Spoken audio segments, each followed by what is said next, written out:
பாலிவுட் சினிமாவோட முன்னணி நடிகரா இருக்கவர் தான் ரன்வீர் சிங். இவர் பாஜிரோ மஸ்தானி, பத்மாவத், சிம்பா 83 சொல்லி பல ஹிட் படங்களை கொடுத்திருக்காரு. அது மட்டும் இல்லாம இப்போ ரீசெண்டா துராந்தர் அப்படின்ற படம் இவரோட நடிப்புல உருவாகிட்டு இருக்கு. இந்த படத்துல இவருக்கு ஜோடியா 20 வயசு நடிகை சாரா அர்ஜுன் தான் நடிச்சிருக்காங்க.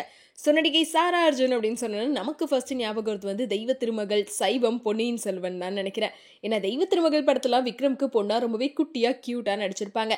அதே மாதிரிதான் சைவம் படத்துலயும் நடிச்சிருப்பாங்க. பொன்னியின் செல்வன்ல ரொம்பவே அழகான ஒரு கேரக்டர்ல நடிச்சிருப்பாங்க. இந்த நிலையில இப்போ ரன்வீர் சிங்க்கு ஜோடியா சாரா அர்ஜுன் நடிக்கிறாங்க. சோ அது மட்டும் இல்லாம இந்த படத்தோட டீசர் கூட ரீசெண்டா ரிலீஸ் ஆகி அந்த டீசருக்கு மக்கள் மத்தியில நல்ல வரவேற்பும் கிடைச்சது. அதுலயும் நிறைய பேர் ரன்வீர் சிங்க்கு சாரா அர்ஜுன் ஜோடியா அப்படின்னு சொல்லி பல கேள்விகளை எழுப்பிட்டு இருந்தாங்க. அப்படி இருந்தாலுமே இந்த டீசர் பார்த்த நிறைய பேருக்கு படம் சூப்பரா தான் இருக்கும் அப்படின்ற ஒரு நம்பிக்கை கொடுத்துட்டாங்க அப்படின்னு கூட சொல்லலாம். இதை தொடர்ந்து துராந்தர் படத்தோட ஷூட்டிங் இப்ப ரீசெண்டா காஷ்மீர்ல தான் நடந்துட்டு இருக்கான். இதுல மொத்தமா 600 படக்குழுவினர் பங்கேற்று இருக்காங்க.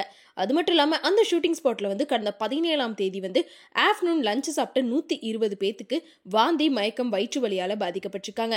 அவங்கள உடனே ஹாஸ்பிட்டல்லையே அட்மிட் பண்ணிருக்காங்களாம். அப்பதான் அவங்க எல்லாத்துக்குமே ஃபுட் பாய்சன் ஆகியிருக்கு அப்படின்னு சொல்லியிருக்காங்க. ஸோ இப்போ ட்ரீட்மெண்ட் முடிஞ்சு எல்லாருமே இப்போ நல்ல நிலைக்கு வந்துட்டாங்க அப்படின்றதையும் சொல்லியிருக்காங்க.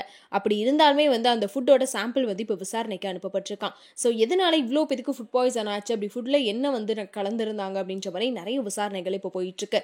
என்னதான் அந்த ஷூட்டிங் ஸ்பாட்ல நடந்துச்சு அப்படின்ற விஷயங்கள் விசாரணைக்கு அப்புறம் தான் தெரியும் அப்படின்னு சொல்லியிருக்காங்க. ஸோ இதை பத்தி நீங்க என்ன நினைக்கிறீங்க அப்படின்றத மறக்காம கமெண்ட்ல சொல்லிருங்க. அதே மாதிரி இந்த துராந்தர் படம் எந்த மாதிரி படமா இருக்கும், உங்களுக்கு எந்த அளவுக்கு அந்த படத்து மேல எக்ஸ்பெக்டேஷன்ஸ் இருக்கு அப்படின்றதையும் மறக்காம கமெண்ட் பண்ணிருங்க.